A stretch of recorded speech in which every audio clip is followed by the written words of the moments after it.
ہمیں بھی تو آج کل بڑا کچھ یاد کرنا پڑتا ہے، مجبوراً ہی صحیح، پر چلو واٹس ایپ چلانا آ ہی گیا ہے نا سب کو، چلے مجبوری ہوگی بہت سارے لوگوں کی تو انہیں ای میل کرنی آ ہی گئی ہے نا، مجبوری ہوگی۔ تو ڈھیر سارے لوگ ہیں ان کو سٹیٹس لگانا بھی آ گیا ہے، چیک کرنا بھی آ گیا ہے، فوٹو چڑھانی بھی آ گئی ہے، لائکس دیکھنے بھی آ گئے ہیں، کمنٹس کرنے بھی آ گئے ہیں، سب پتہ چل گیا نا۔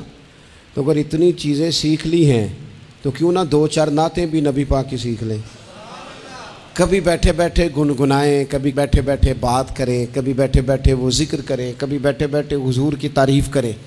تو یہ جو تعریف حضور کی ہم کریں گے نا تو فائدہ یہ ہوگا کہ ان کی مہک نے دل کے غنچے کھلا دیے، دل کے غنچے، بور لوگ، مرجھائے لوگ، تھکے لوگ، پریشان لوگ، میرے امام فرماتے ہیں دل کے غنچے کھل جائیں گے، طبیعت تازہ ہو جائے گی۔ ان کی مہک نے دل کے غنچے کھلا دیے ہیں، وہ جس راہ چل دیے ہیں کوچے بسا دیے ہیں، ان کے نثار کوئی کیسے ہی رنج میں ہو۔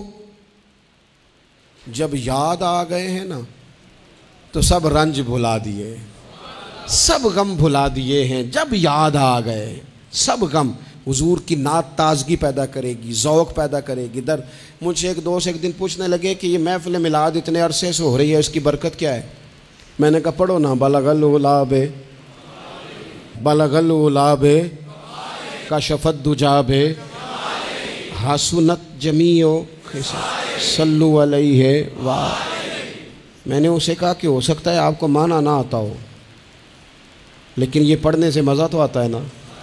کہنے لگے بڑا آتا ہے۔ میں نے کہا یاد بھی ہے؟ کہنے لگے بالکل یاد ہے۔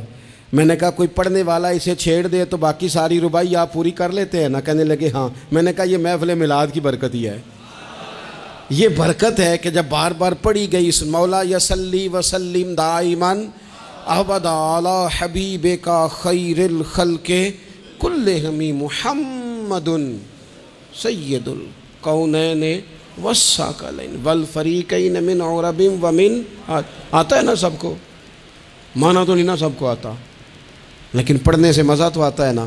اس کا معنی یہ ہے کہ یہ میلاد کی برکت ہے کہ حضور کی نعتیں ہماری زبانوں پہ جاری کرا دیے۔ چھوٹے چھوٹے بچے نا گلیوں میں جھنڈے لے کے گھومتے ہیں، کہتے ہیں نور والا آیا ہے، نور لے کر آیا ہے، بڑی دل کو تسلی ہوتی ہے۔ اور رب ان لوگوں کا بھلا کرے جنہوں نے ہمارے بچوں کی زبانوں پر حضور کی نعتیں جاری کرا دی۔ دوستو، حضور کے تذکرے اپنی طبیعت میں طاری کریں اور خود بیان کریں۔ تو یہ کہ اچھا نعت خواں پڑھے، بڑی اچھی بات، لیکن خود بھی آپ ان لفظوں کو ادا کریں، ان جملوں کو اپنی زبان پر طاری کریں۔ یہ مزہ دیں گی، یہ سرور دیں گی، اس سے ذائقہ نصیب ہوگا۔